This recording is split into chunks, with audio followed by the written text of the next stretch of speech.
All right, now that we have already understood that we're creating urgency by elevating their pain and their passion, so both the negative and the positive side, let's dive into the positive side of it, as in what becomes possible if they are able to achieve their goal.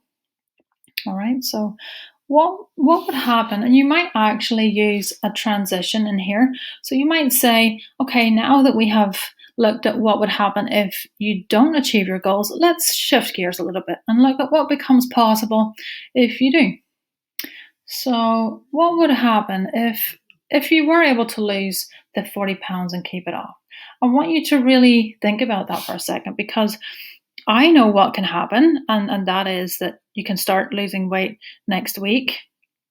If we were to work together, I can show you how to start losing weight next week and continue on that trajectory. But that's what I see could happen. So, what do you see could happen? If I was to teach you how to lose the 40 pounds and keep it off, what becomes possible? So, you don't have to say all of that, but pick a couple of things in there that really make it very simple and just put the emphasis back on the positive side of achieving their goal. And then what we're going to do is we're going to future pace that as well, right? So now that they're looking at the positives, let's look at how would that change things for you in a month's time? How would life be different a month down the line? And what about in a year? Okay, and then what about, let's say, in 5 years' time? How do you think that would change your life if you were able to lose the 40 pounds? You had the energy back.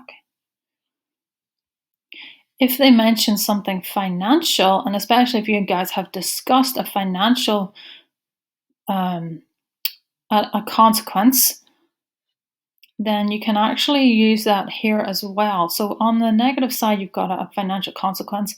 You're also going to have a financial consequence on the positive side. So you might say, let's say you might ask, so let's just say, you're telling me that you would feel more confident. Do you think you would feel more confident at work, or do you think that would affect your ability to perform at work? And how do you think that would affect your income? Do you think you'd have more opportunities? Or, they might be able to tell you, yeah, I think I would be able to get a promotion, or I would be able to expand, or, whatever they're inserting. Maybe they'll have confidence to leave the job that they don't like and maybe get a better job, whatever that is.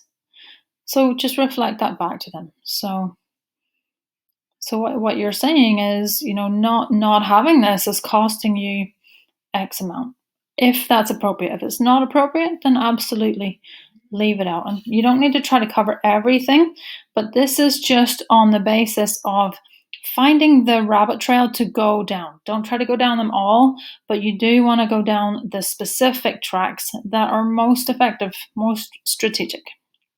I'm going to create the most leverage for you when you do go to ask for the sale. So if it's a financial goal, you might kind of word it around like this way. You might say, so if you could earn, let's say they tell you they could earn an extra 10,000 per year. And you might ask them, so how many years would you say that you've had this problem? And so let's say they tell you 20 years. And so you're telling me that you basically have whatever that is. So 10,000 by 20 years, it might be a $200,000 problem. Now, this is a lot more relative when it comes to selling business coaching, but it still does apply here if you've determined that there is a financial cost, okay? What that does, it really sets you up to have a powerful comparison. So it puts your program as a vehicle to solving a really expensive problem. So yeah, that's a high ticket sales kind of secret right there. So creating a powerful comparison that they've likely not ever thought about before. So again, it's all in service. And if it doesn't apply, absolutely leave it out. But if it does apply, do the work and get uncomfortable enough to ask these kinds of questions. And as you practice, you will get better. Okay, now we're ready to look at the next part.